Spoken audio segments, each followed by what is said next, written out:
ओम शांति। आज बाबा ने बच्चों को एवर रेडी बनने के लिए कहा है, तो उसके लिए विशेष कौन सी शक्ति चाहिए वह बताया। तो बाबा ने कहा कि एवर रेडी बनने के लिए विशेष समेटने की शक्ति की आवश्यकता है। जितनी समेटने की शक्ति ज़्यादा होगी तो उतना ही जल्दी एवर रेडी बन सकेंगे। और साथ साथ बाबा ने यह भी बताया कि जितना सरल स्वभाव होगा तो उसमें समेटने की शक्ति सहज ही आ जाती है। तो आज बाबा ने विशेष इस बात के ऊपर ध्यान खिंचवाया है।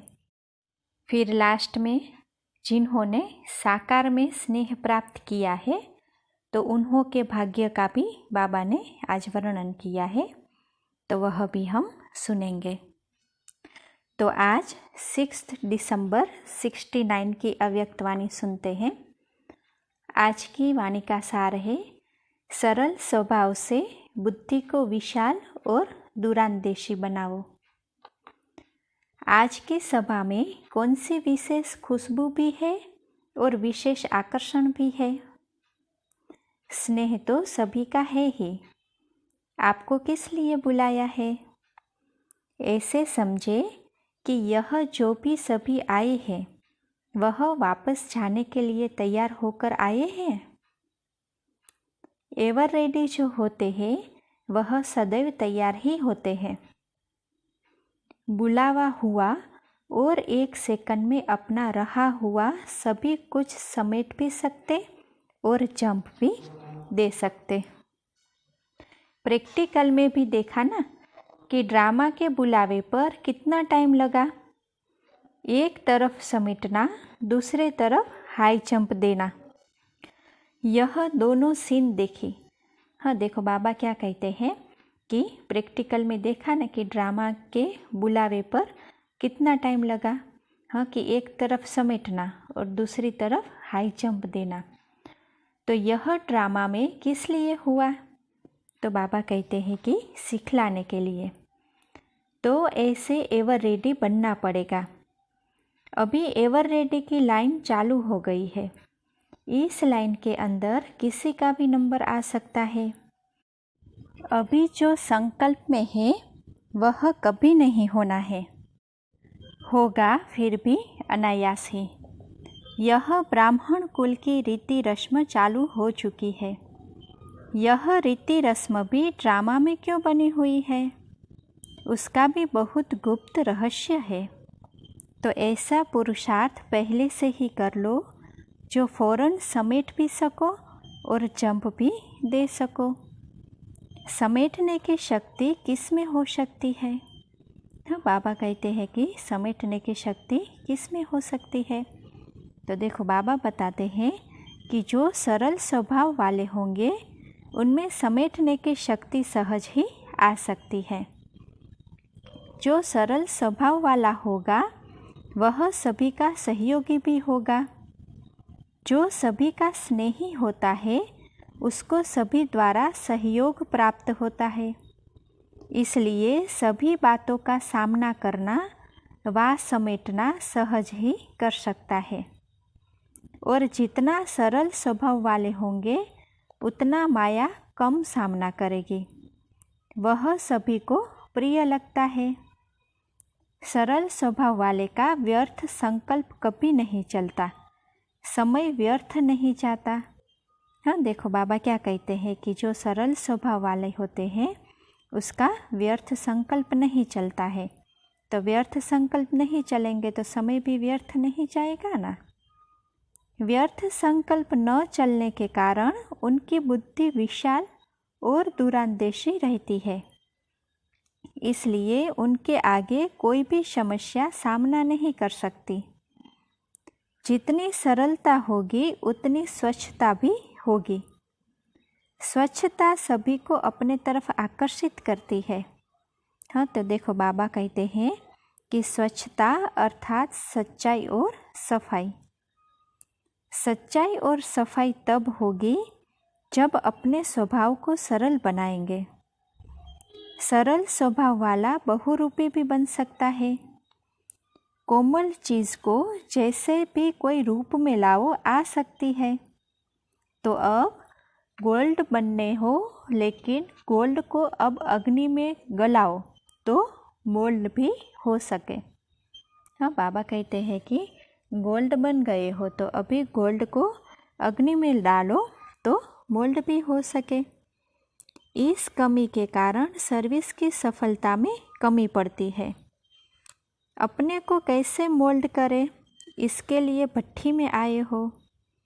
एक है मोड़ने की शक्ति और दूसरी है ब्रेक लगाने की शक्ति।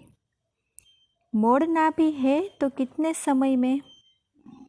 भले मोड़ना आता भी है, लेकिन कहाँ कहाँ समय बहुत लग जाता है।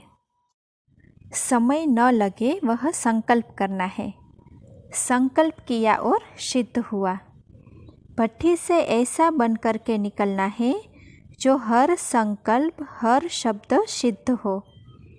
वह लोग रिद्धि सिद्धि प्राप्त करते हैं, लेकिन यहाँ योग की रिद्धि सिद्धि है।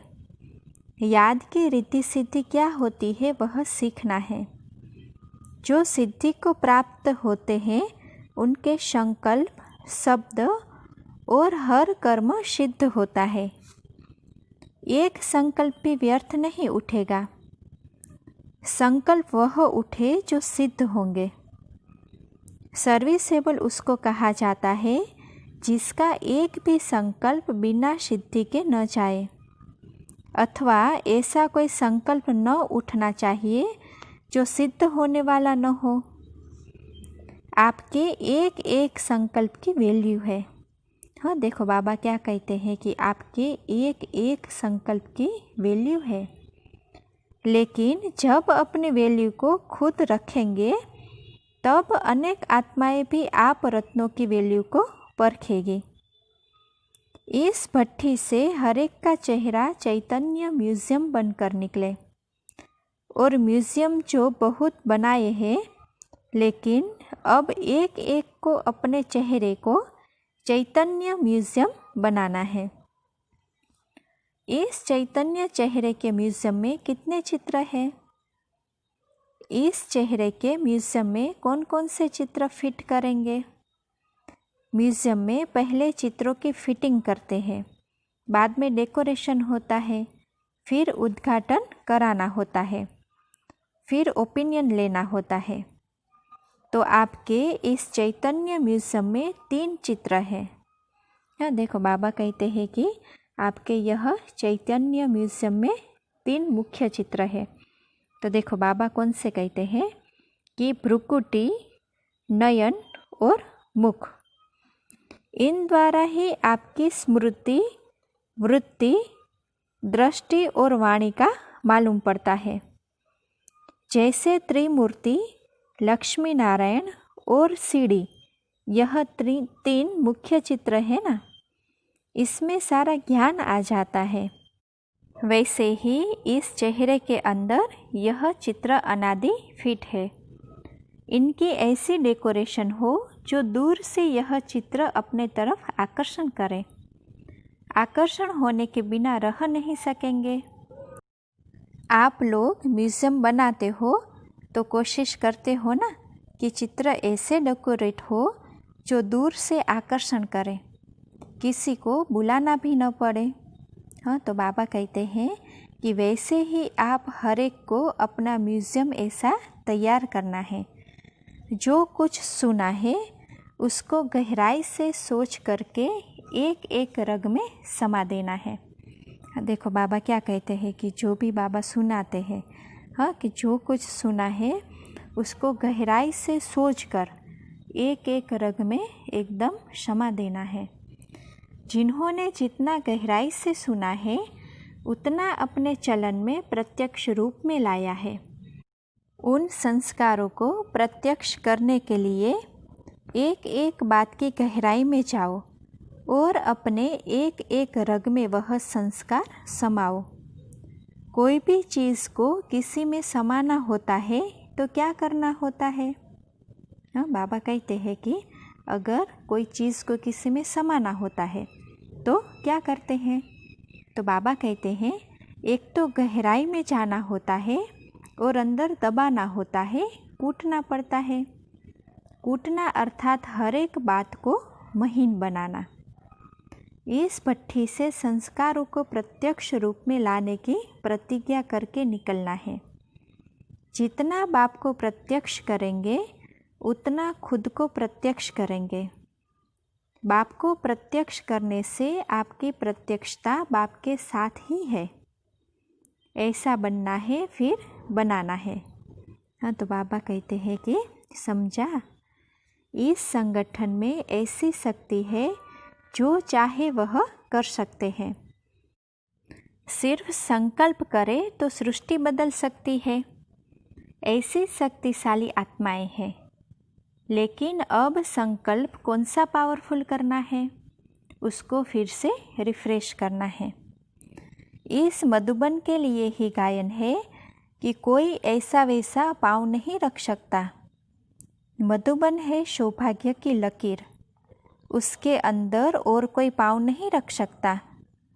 आप सभी को बाप दादा समझाते हैं कि यह स्नेह की लकीर है, जिस स्नेह के घेराव के अंदर बाप दादा निवास करते हैं। इसके अंदर कोई आ नहीं सकता, चाहे भले अपना शीश भी उतार कर रखे। साकार रूप में स्नेह मिलना कोई छोटी बात नहीं है। उसके लिए तो आगे चलकर जब रोना देखेंगे तब आप लोगों को उसकी वैल्यू का मालूम होगा।